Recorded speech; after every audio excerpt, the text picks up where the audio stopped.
بسم الله الرحمن الرحيم لا حول ولا قوة إلا بالله العلي العظيم الحمد لله رب العالمين وصلى الله على سيدنا ونبينا أبي القاسم المصطفى محمد وآله الطيبين الطاهرين لا سيما بقية الله في الأرضين جل الله تعالى فرجه الشريف اللهم أخرجني من ظلمات الوهم وأكرمني بنور الفهم اللهم افتح علينا أبواب رحمتك وانشر علينا خزائن علومك برحمتك يا أرحم الراحمين. So, as you remember, we finished chapter 10, which was about traveling, and now inshallah we want to start chapter 11 on sleeping and from awakeness. But please don't go to sleep and be awake. Sometimes we think maybe sleeping is not that important because what is important is the time we are awake. Yeah? Sleeping is a necessity of life. We don't need to that much worry about it. But in Islam, everything which occupies part of your time and life is important. You are ill or healthy. Both are important. You are sleepy or you are awake or you are sleeping. All are important.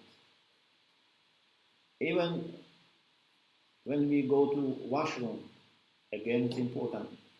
Anything that takes part of your time, it's important. And there is a way to do it better, to make it more meaningful, more useful. And we have to regulate it. We cannot leave it, to chance. So, we have many instructions and recommendations and manners and etiquettes, whatever you want to call it, about the time you are sleeping, or before you sleep, or after you just wake up, and then when you are awake. Some of these are maybe mustahab, some of them maybe rational recommendations, but anyway, they are good to observe. One of the things that you find in many hadith is about sleeping on your right side. Because you can sleep on your stomach, on your belly. This is not good. Sleeping on the left side is also not recommended. Some hadiths say that sleeping on either on the back, and this is the way that the prophets, according to some hadiths, used to sleep when they were sleeping. Their physical eyes maybe were closed, but the eyes of the heart were open, and they were sometimes receiving revelation when they were sleeping. There is a hadith attributed also to Rasulullah. It said, تَنَامُ عَيْنَاي وَلَا يَنَامُ قَلْبِي. My physical eyes may sleep, but my heart doesn't sleep. Because if he sleeps, then he becomes heedless, and he may then do something wrong, or say something wrong. Even if they are sleeping, they are alert. So, prophets have their own way of sleeping, but we are recommended to sleep on the right side, facing Qibla.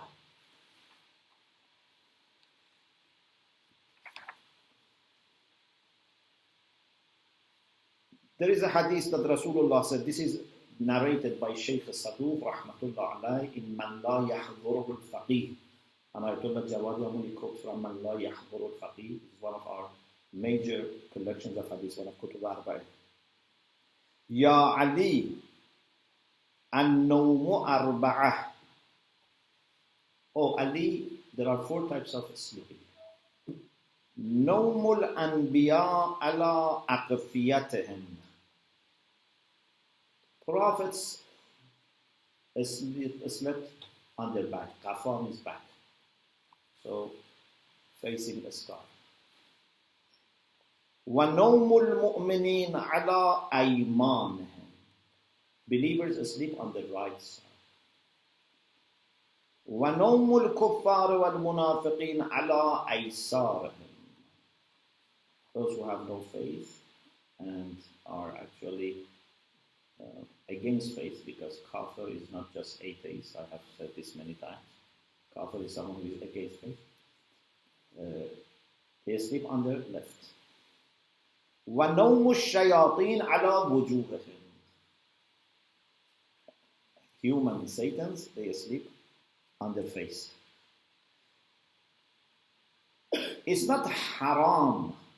It's not that, from a fiqh point of view, this is haram. But this shows that it has big connection with the condition of your soul. I have mentioned this in some lectures about hayat, about life. I have mentioned this in some lectures about soul. I have mentioned this. That when we sleep, our soul partially departs the body.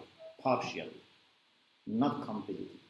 الله يتوفى الأنفس حين موتها والتي لم تمت في منامها. Allah receives our souls when we die. But even if you have not died, في منامها, when you are sleeping. So your soul reduces its belonging to the body. And this is why the soul can have some rest. And it is recommended that when you sleep in a very comfortable condition. For example, if you need to go to washroom before sleep, go to washroom. Because this keeps your soul concerned. Or if you have eaten too much, or if you are too hungry, it doesn't let the soul to be really at peace, at rest. So, the soul is taken when we sleep. فَيُمْسِكُ الَّتِي قَضَى عَلَيْهَا الْمَوْتِ. Then if someone is supposed to die when he or she is sleeping, the soul would not be released. وَيُرْسِلُ الْأُخْرَى إِلَىٰ أَجَلٍ مُسَمًّى. But those who are not supposed to die, Allah would release the soul. The soul goes back to the normal condition. إِلَىٰ أَجَلٍ مُسَمًّى. Till the fixed deadline comes. So, whenever we sleep, it's like a small experience of death. And therefore, whenever you wake up, you should thank Allah subhanahu wa ta'ala for being given another opportunity to come back. Because we have slept many times before we understand these things, now we are not worried. But if you really were going to sleep after, for example, 20, 30 years for the first time, you would never take risks. You say, no, I don't want to sleep. Because who said that I can come back again and have my, mind, everything again in a good condition? Anyway, the soul is not stopping completely his or her functions when you sleep. Reduces physical bodily management, but it gives the soul chance to rest from dunya and maybe rise to higher levels of existence. Maybe you can have good dreams. Maybe you can have good connections. Sometimes when you sleep, you may understand things that when you were awake, you were not able to understand. Sometimes you are going to fight someone when you sleep and you wake up, you say, no, why I should fight? because the soul has had some chance to distance herself from all these details and reflect. You think you are sleeping, but many things when you are sleeping are being processed and analyzed.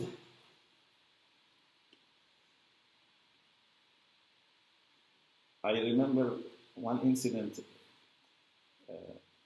because we are like a family, so I can mention. And the people who are online also are my family. So, many years ago when I was in Manchester, it's 90s, my father came to visit us, so it's the only time he came here to visit us. And at that time we had some students that their ideas were not right.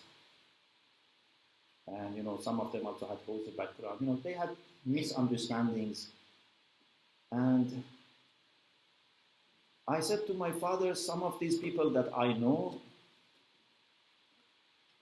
they are good people. But there are very difficult issues today in the world about how should respond to the modernity. And they want to go back to Islam and find answers. And many times they may not get the answer because they are not that qualified, and this is not easy. So they start maybe with sincerity, but they end up with having confused ideas. So this was what I said to my father. So he said, what do you do? So that you don't end up with this. I said, I sleep. so it remained in my mind. So sometimes when there are difficult situations, you don't need to make a quick decision. Just relax. Take your time. Maybe there are issues that I have in my mind 5 years, 10 years, 15 years, 20 years, till it becomes clear for me. As long as I have not taken any side, it's okay. But if I tell you something, then I'm mas'ool, I'm responsible for that. So I don't want to say people have bad intention, but I want to say sometimes they are overwhelmed and then they cannot find the right answer. Okay. So soul is very active, possibly when we sleep. Therefore, it's very important how do you start this process. When you sleep, you don't have that much control. Even if you sleep on the right side, maybe when you sleep, then you just turn. But at least before you go to sleep, make a wuzu, face qibla, say some zikr. At least this much you can. Then inshallah, little by little, you can keep this also when you are sleeping. Your alertness, your attention, your sincerity. But it's very important how you start this process of sleeping.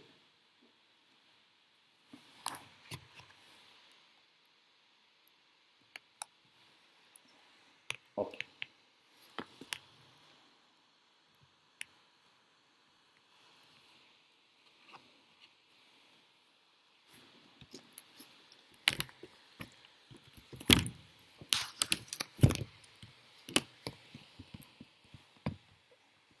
Sorry, I have to put the wire.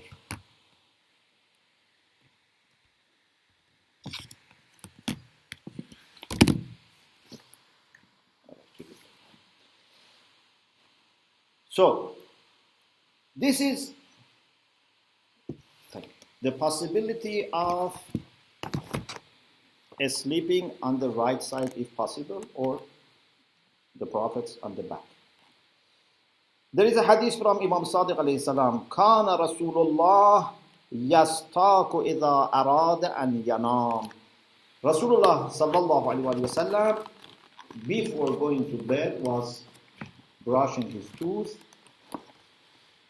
ويأخذ مضجعه وكان إذا أوى إلى فراشه استجع على شقه الأيمن ووضع يده اليمنى تحت خده الأيمن.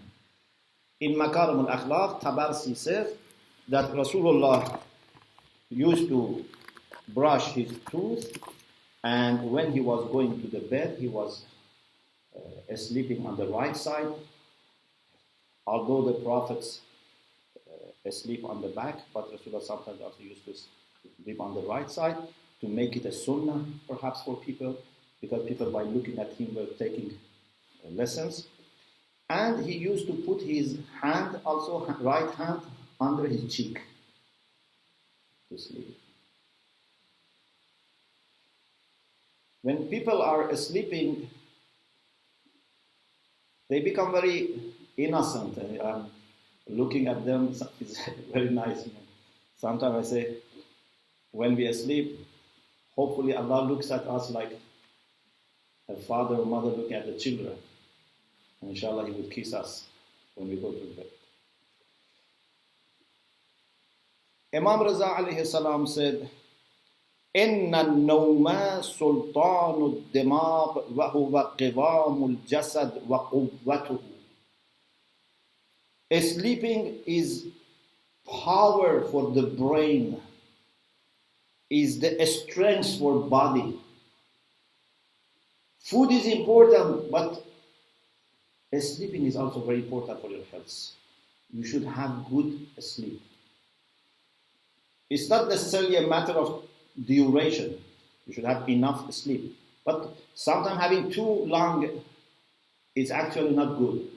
It doesn't serve the purpose. It actually is making your body weaker and your mind and brain, weaker. The right amount is very important.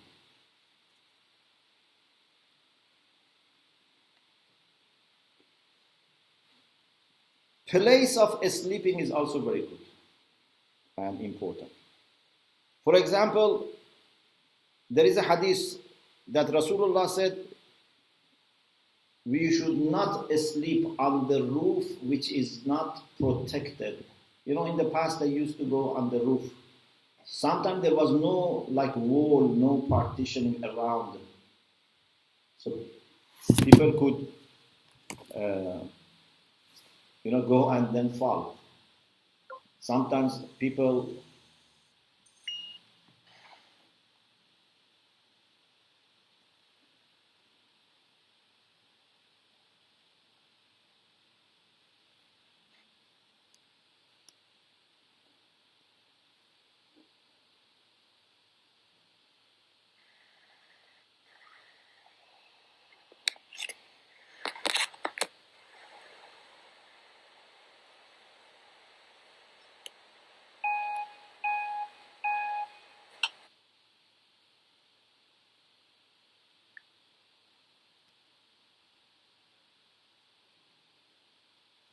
Allahumma salli ala Muhammad. Inshallah, next week there will be a technician, inshallah, to have properly saluted. Sometimes people also walk when they're sleeping. And then there's a danger that they may, just drop. So hadith says, نهى أن ينام الرجل على سطح ليس بمحجور عليه. Rasulullah prohibited to sleep on a roof or on a place that it's not well protected. Imam Sadiq alayhi salam says, وَلَا تَلَامَنَّ عَلَى دَابَّتِكَ. When someone is riding and traveling, it's not good to sleep while you are riding. Or maybe someone says, it's more comfortable, or I don't know, on the floor, on the ground, maybe there are some insects. But Imam says this is not good for the animal. And, you have to be careful about the health of the animal and can, affect the skin of the animal. So if you want to sleep on a place, not on a bed or on a floor, not on the animal. And this is not the action of the wise people. Another thing is that as much as possible, don't sleep alone. Especially people who are old or they have some issue with the health. It's recommended as much as possible not to sleep alone. So sometimes we don't have any option, but if there is option, if there is possibility to, like traveling, we said not to travel alone if possible. Also not to sleep alone. About the time of sleeping. According to the hadith, to sleep before sunrise rises is not good. After, for example, Fajr, it's better not to sleep till sun rises because that's the time which is heavenly, which is full of barakah. Or, for example, between Maghrib and Isha prayer, it's not good to sleep. Beginning of the day is also not good to sleep. Partly because of maybe health, partly because people become lazy. Islam says, you have to start your day early and go for rest, for work, for study, for productivity.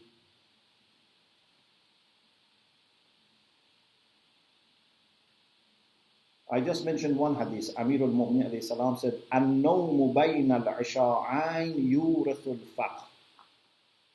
To sleep between Maghrib and Isha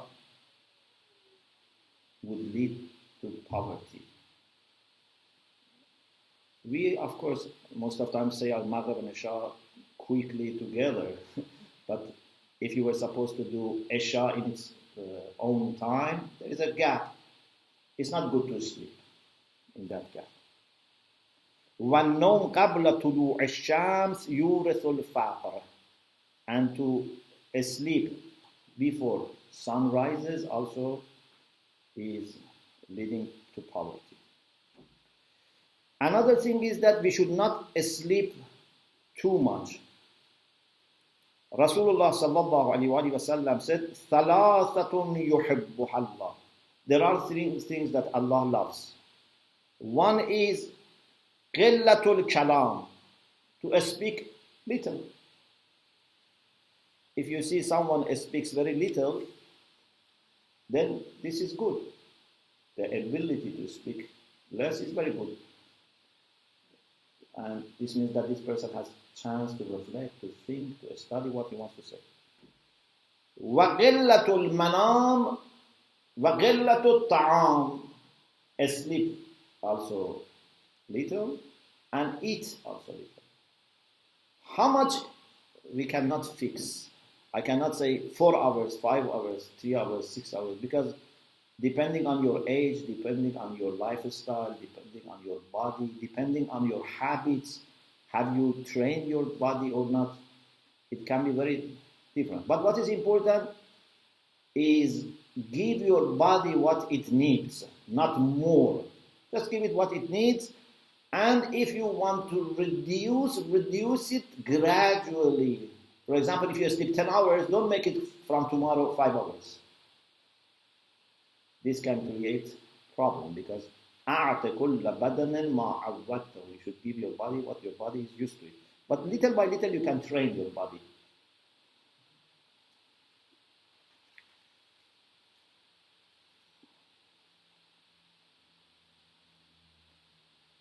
From a hadith in Irshad al-Qulub, we find this from Amir al-Mu'minin, that Amir al-Mu'minin says one of the groups of people that we can consider as Ahlul Dunya, the people of Dunya, are those that their sleeping is taking long hours. Kathura nawmuhu. Means you are wasting your time and life.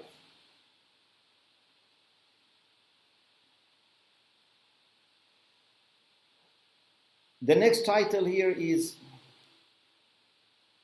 If you asleep and you have a bad dream, what should you do? You see a tragic incident in your dream.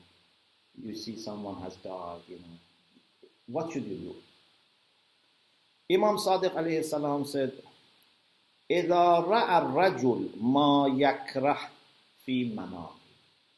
If someone in his or her dream sees something that he or she doesn't like, فَلْيَتَحَوَّلْ عَنْ شِقِّهِ الَّذِي كَانَ عَلَيْهِ نَائِمًا. Turn from one side to the other side. وَلْيَقُلْ. And then recite this ayah. This ayah is إِنَّمَا النَّجْوَى مِنَ الشَّيْطَانِ لِيَحْزُنَ الَّذِينَ آمَنُوا وَلَيْسَ بِضَارِّهِمْ شَيْئًا إِلَّا بِإِذْنِ اللَّهِ. Whispering is from shaitan. Why? To make believers sad. So, although the ayah was about whispering of people, but the concept is that sometimes shaitan may bring some bad dreams, bad thoughts to your mind to make you suffer. وَلَيْسَ بِضَارِّهِمْ شَيْئًا إِلَّا بِإِذْنِ اللَّهِ. Shaitan cannot harm believers unless Allah permits. So, say this ayah as a sign of asking refuge with Allah subhanahu wa ta'ala, and then say this. Of course, you don't need to say it in Arabic if you don't know it, but basically the concept is important, because I don't think it means that you have to go and, find, for example, this read it in Arabic or the transliteration. If you can, it's good, but I think the concept is important, that in that condition, ask Allah for refuge. أُذْتُ بِمَا عَاذَتْ بِهِ مَلَائِكَةُ اللَّهِ الْمُقَرَّبُونَ وَأَنْبِيَاؤُهُ الْمُرْسَلُونَ وَعِبَادُهُ الصَّالِحُونَ مِنْ شَرِّ مَا رَأَيْتَ وَمِنْ شَرِّ الشَّيْطَانِ الرَّجِيمِ. I ask Allah subhanahu wa ta'ala for refuge in the same way that angels who are muqarrab ask Allah for refuge. The prophets ask for refuge. Righteous servants of Allah ask for refuge from the bad that I had seen in my dream and from the bad coming from shaitan. So you ask Allah for refuge. So whenever you wake up in the middle of a bad dream, remember Allah subhanahu wa ta'ala and ask from Allah to give you refuge from this. So, these are the things that Ayatollah Jawadi mentioned about sleeping. But we said sleeping and awakeness. So now, what should we do when we are awake? Of course, there are many things that we have to do when we are awake, but we are not talking about those particular deeds because we discussed them in their own place, like studying, traveling, eating. But in a general condition, what should be our condition when we are awake? If you want to summarize it, to be mindful first, but mindful of Allah second. So first, be mindful means don't be heedless. Second, concentrate on Allah subhanahu wa ta'ala. Bring your mindfulness to remembrance of Allah subhanahu wa ta'ala. Otherwise, you may end up with missing lots of opportunities, missing lots of good action, good contacts, good work. This beautiful hadith that you must have heard, Rasulullah sallallahu alaihi wasallam said, إِنَّ لِرَبِّكُمْ فِي أَيَّامِ دَهْرِكُمْ نَفَحَاتٌ أَلَا فَتَعَرَّضُوا لَهَا. Allah subhanahu wa ta'ala has some winds and breeze of mercy, of guidance, of opportunities that they come during your life. It's not that always you have opportunities. Sometimes some opportunities come like wind that brings fresh air. Expose yourself to these opportunities and grab them. Otherwise, they pass and you have not appreciated, and then you regret later. But there is no way to bring them back. If you grab opportunities, they bring more opportunities. This is the nature of this world. So if to begin with, 2 people, Allah will give them 100 opportunities. If you appreciate these 100, it becomes 200, 300. If you don't appreciate these 100, then no more opportunities will come. So people, to begin with, they may have equal opportunities, but you can make it more, or you can just miss them. So we have to be careful and alert not to lose these opportunities.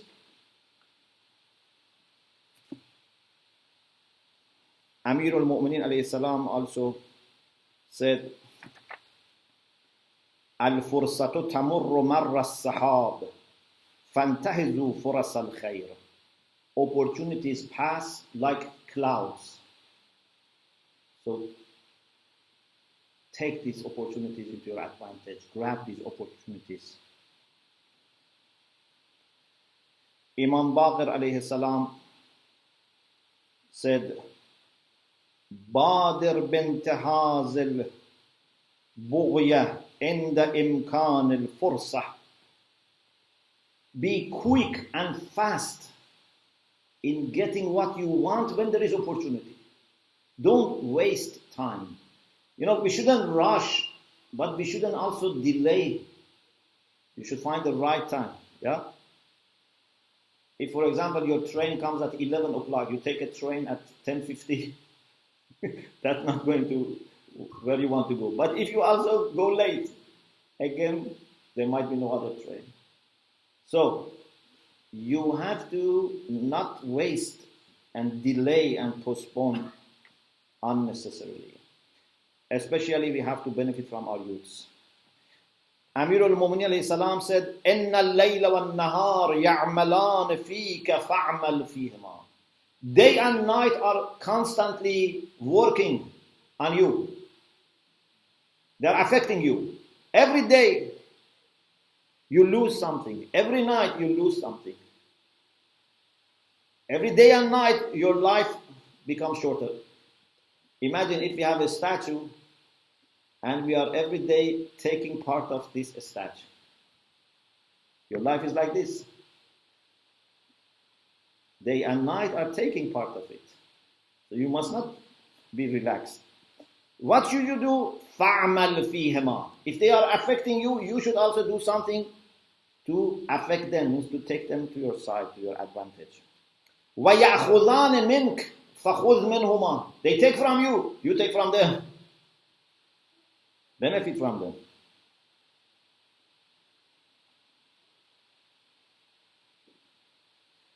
Especially when you are young.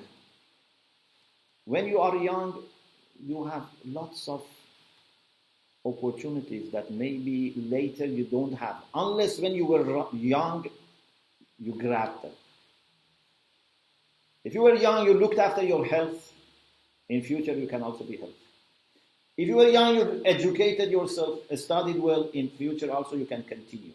Yeah, I can learn till I die. But if 20, 30 years I didn't study, then all of a sudden I wanted, it's difficult. It's not impossible, it's difficult. If I didn't, choose a good job, later I want to, it's difficult. So you have lots of opportunities. When you are young, grab them, they will, inshallah, remain and create more opportunities. But if you waste them, then in future it's very difficult. Maybe sometimes impossible.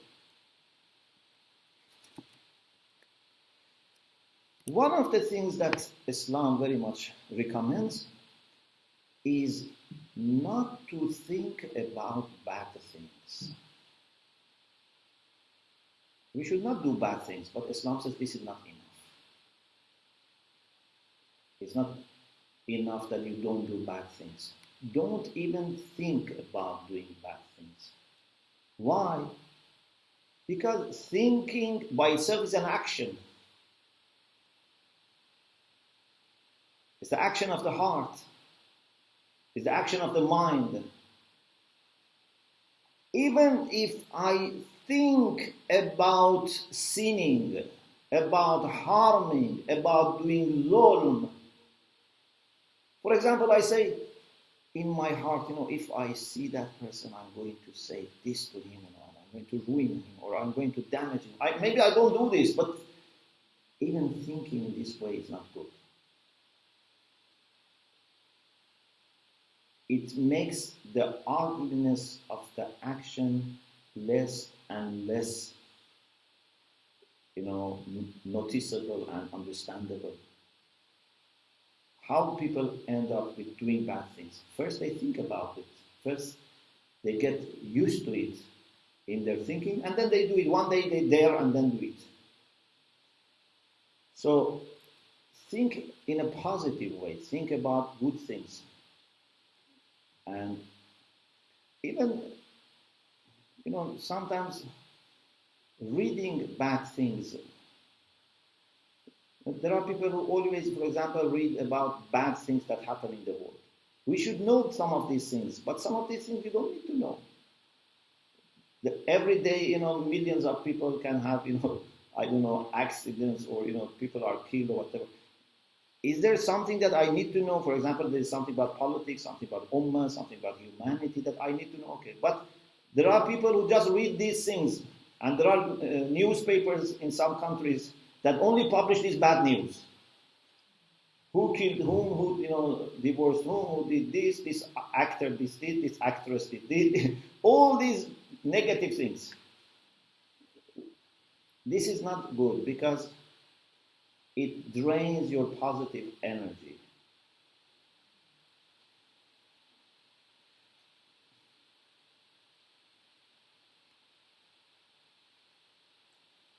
So, we should be very careful about our thinking. Then, if, God forbids, someone is thinking about committing a sin, about disobeying Allah, then you can imagine what would be the situation. And always remember this beautiful hadith we have here and we have in some other places. It is true that Allah is forgiving. It is true that Allah is merciful. But there are sins that would cause Allah's anger. There are sins that may fix the anger of Allah on you. There is no tawbah for them. Not because your tawbah will not be accepted, because you will not be able to do tawbah. So there is a hadith which says, Allah has hidden His pleasure in some good actions. So you must do every good action. Maybe that is the one that brings Allah's reza and pleasure to you. And Allah has hidden His sakhat, His anger in some bad actions. Maybe you have done bad things to, your mother, your father, neighbor in the past. Inshallah, Allah will forgive you. But next time might be your last chance. Be careful. Maybe after that, if you do it one more time, your relation with Allah will change. Maybe Allah's anger will be fixed. Don't say, I have done this many times. And, First of all, who knows what has happened to you? But even if it has not happened so far, maybe that's the time that Allah's anger will be fixed.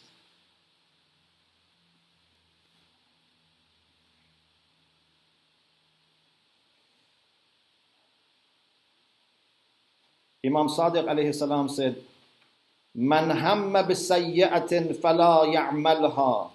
Whoever decides to do a sin, an act of disobedience, should not do it, must not do it. فَإِنَّهُ رُبَمَا عَمِلَ الْعَبْدُ السَّيِّئَةِ. Sometimes it happens that a person does a sin, commits a sin, فَيَرَاهُ الرَّبَّ تَبَارَكَ وَتَعَالَى فَيَقُولُ. then Allah subhanahu wa ta'ala would see him in that and says, of course Allah always sees us, but he sees and say this. يقول لا وعزتي وجلالي لا أغفر لك بعدها أبدا. By my honor and glory, I am not going to forgive you. Especially zulm, especially doing injustice to people. It's very, very, or underestimating your sins. Say, it's not important. Many people commit sins. I have less sins than other people. These are the signs of lack of respect, lack of shame, if you underestimate. Zulm, again, sign of not having fear from Allah subhanahu wa ta'ala.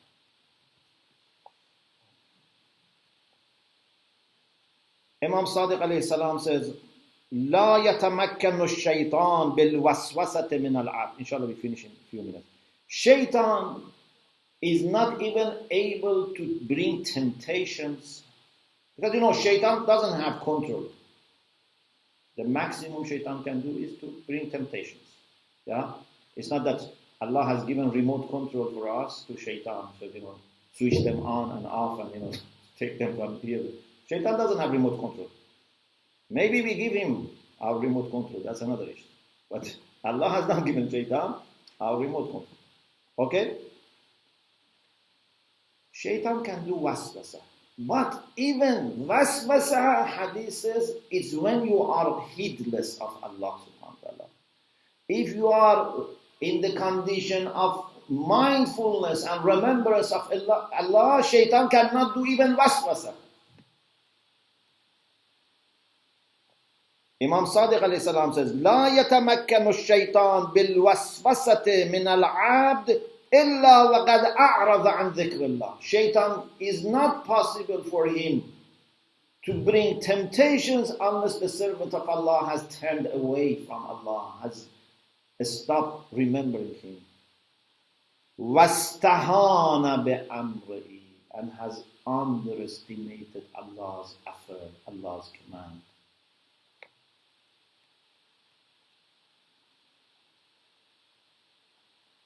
وَسَكَنَ إِلَى نَهْيِهِ وَنَسْيَ اطِّلَاعَهُ عَلَى سِرِّهِ.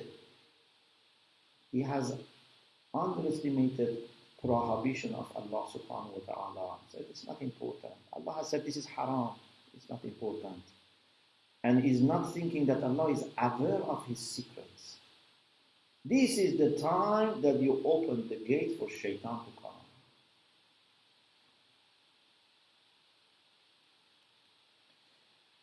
In another hadith we read, again from Imam Sadiq alayhi salam, إِذَا أَتَاكَ الشَّيْطَانُ مُوَسْوِسًا لِيُضِلَّكَ عَنْ سَبِيلِ الْحَقِّ وَيُنْسِيَكَ ذِكْرَ اللَّهِ. If shaitan comes to bring temptation to make you go away from the path of the truth and to forget your Lord, فَاسْتَعِذْ مِنْهُ بِرَبِّكَ.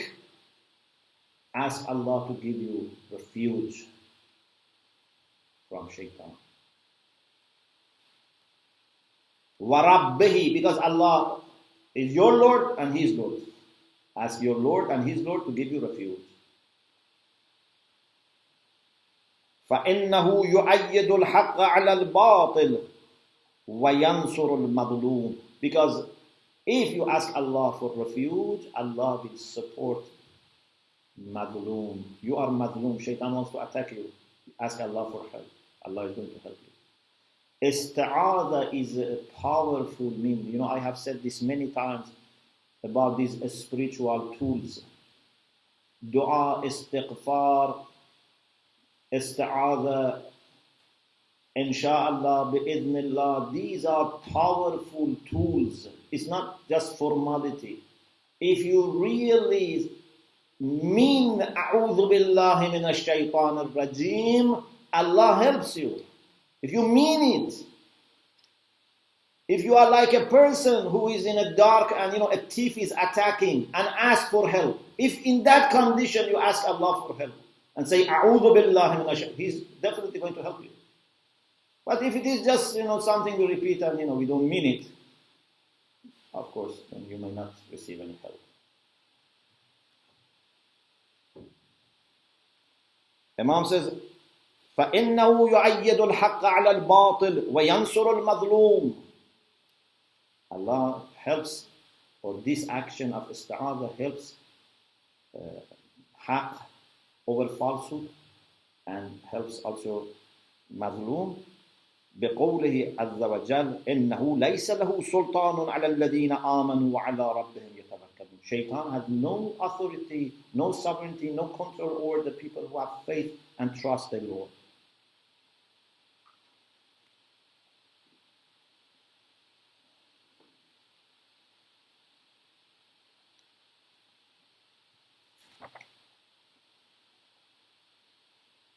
Then there are a few hadiths here about dhikr that I think our time is over. I end with the last hadith, not last hadith in the book, last hadith for us. This is a beautiful hadith that Imam Sadiq alayhi salam said, we should remember Allah subhanahu wa ta'ala all the time. But remembrance of Allah all the time is not just to say Subhanallah, walhamdulillah, wa la ilaha illallah, wallahu akbar. Although this is very important, but it's not just saying this. Remember Allah in every moment with respect to His commands and prohibitions. ليس سبحان الله والحمد لله ولا إله إلا الله والله أكبر فقط ولكن إذا ورد عليك شيء أمر الله عز وجل. When Allah has commanded you to do something, do it. This is zikr. وإذا ورد عليك شيء نهى الله عز وجل عنه تركه. Allah said, don't do this, don't do it. This is zikr. So be mindful of Allah and do what He said to do, and refrain from what He said to refrain. This is zikrullah ala kulli hal. May Allah subhanahu wa ta'ala help us to be always mindful of Him, to always give our heart and attention to Him. May Allah make our time of being sleeping or awake both at His service. And may inshallah Allah subhanahu wa ta'ala enable us to understand Him day by day better and love Him day by day inshallah more. Alhamdulillah Rabbil Alameen. I also say Khuda Hafiz to all the people who are with us online. Fi aman.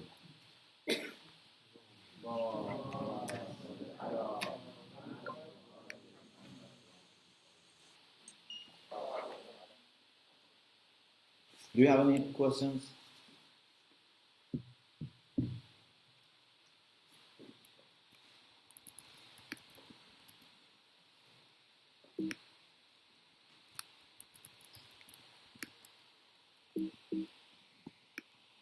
Yes. Assalamu alaikum.